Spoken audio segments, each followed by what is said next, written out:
वैसे अब हम सोल्ड पेपर के बारे में देखेंगे। जैसे इसमें है रूसो की सामान्य इच्छा क्या है, मतलब रूसो की सामान्य इच्छा क्या है, जनरल विल। तो वैसे जनरल विल में है, इसमें एक तो है वास्तविक इच्छाओं का सिंथेसिस, योग नहीं है, और एक है यथार्थ इच्छा। तो रियल विल में तो स्वार्थ होता है, और जनरल विल में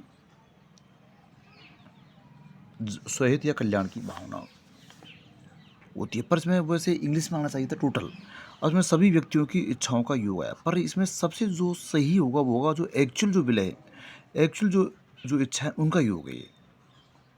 एक्चुअल विल, रियल विल का नहीं, एक्चुअल विल का, सॉरी, रियल विल वास्तविक इच्छाओं का योग, नहीं एक्चुअल विल का, यथार्थ इच्छाओं का नहीं, रियल विल की इच्छाओं का योग आना चाहिए उसमें से।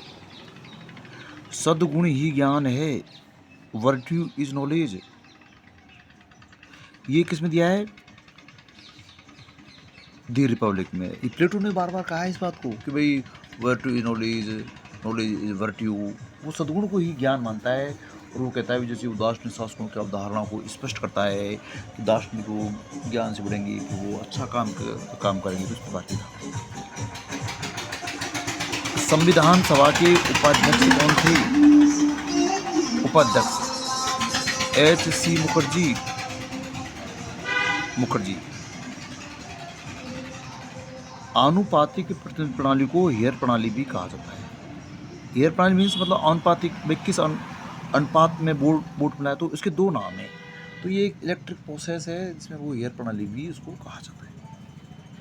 भारतीय संविधान निर्माता सभा, अर्थात जो इंडियन जो कॉन्स्टिट्यूटिव जो असेंबली का जो निर्माण हुआ था 1946 में, तो देशी रियासतों का प्रतिनिधित्व किससे हुआ था, एजेंट जनरल द्वारा मनोनयन हुआ था। मतलब चुनाव नहीं हुआ था, देशी रियासतों में और तो चुने गए, और उसके कुछ 73 के आसपास जो कैंडिडेट थे उसको जो एजेंट जो जनरल था उसके द्वारा उनको नॉमिनेट किया गया, और चुनाव नहीं हुआ, मंत्रणा नहीं हुई, अप्रत्यक्ष भी नहीं। मूल अधिकार और राज्य की नीति तत्व परस्पर पूरक हैं, न्यायपालिका ने किस मामले में कहा, मिनरपा मिल्स मामले में। मतलब जब ये हो रहा था भाई, अधिकार श्रेष्ठ है या नीति तत्व श्रेष्ठ है, तो इस मामले में कोई स्पष्ट नहीं हो पाता। फिर मिनरल मिल्स में आया, तो भाई उसने बताया मिनरल मिल्स में जो 1980 में था, उसमें बताया कि ये परस्पर पूरक हैं, न्यायपालिका के माध्यम से एक दूसरे को सपोर्ट करके ही आगे बढ़ सकते हैं, ये कहा था। महाशक्तियों के लिए शांति के लिए एकता का प्रस्ताव कहा गया कोरिया युद्ध के समय। 1950 में क्या हुआ था, सेकंड वार के बाद में कोरिया संकट हो गया था, उसमें अमेरिका द्वारा वीटो कर दिया गया था सोवियत संघ के द्वारा। तो फिर उसमें एक प्रस्ताव आया था, शांति के लिए एकता का प्रस्ताव।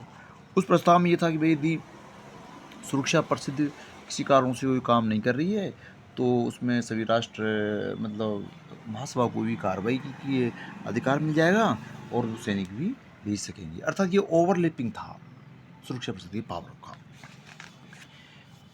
फिर हम अब इसमें देखेंगे 42वां संविधान संशोधन 1976 व्यावहारिक रूप से भारतीय संविधान का पुनर्गठन था। मतलब एक रिव्यू था, मिनी संविधान था, छोटा संविधान क्यों था कि उसमें बहुत व्यापक स्तर पर अनुच्छेद लिए गए थे। मतलब मौलिक अधिकारों में संशोधन की गई, प्रस्तावना में की गई, अन्य की गई। तो एक मिनी पुनरीक्षण था, रिव्यू था, या एक मिनी कॉन्स्टिट्यूट था, मिनी कॉन्स्टिट्यूट था भाई, ऐसा कोई सवाल नहीं था। तो इसमें प्रस्तावना सहित 53 अनुच्छेदों और 7वीं अनुसूची को परिवर्तित किया गया था। उसमें प्रस्तावना में आते हैं ना, समाजवादी, धर्मनिरपेक्ष, पथनिरपेक्ष, 55 अनुच्छेद भी थे, और 7वीं अनुसूची को भी चेंज कर दिया था। ऐसा नहीं था संसदीय सिद्धांत बनना था, ये भी गलत है। मौलिक अधिकारों की पूर्ण व्याख्या नहीं, ये भी गलत है। केवल उसमें प्रस्तावना 53 आर्टिकल्स और जो 7 जो शेड्यूल थी उसमें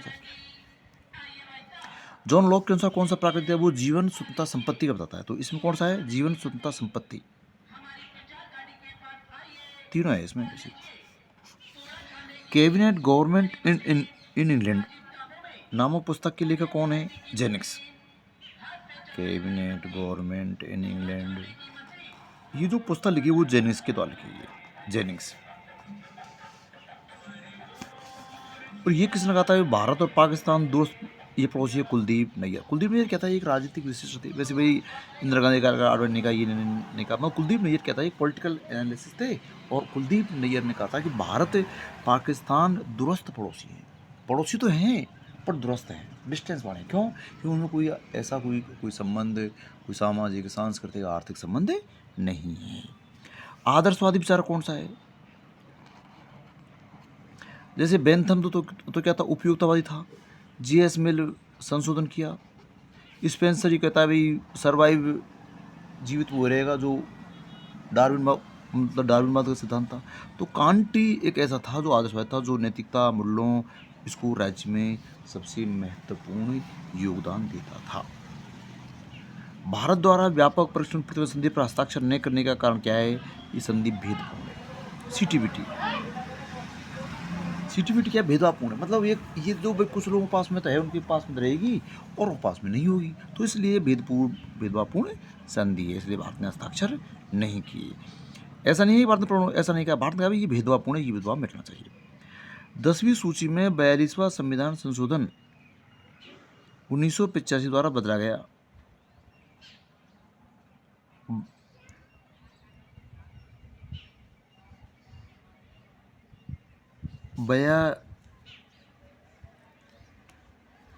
वैसे इस संसद सदस्यों की दरबदल से तो होना चाहिए, पर इसमें तो है ही नहीं, अयोग्यता।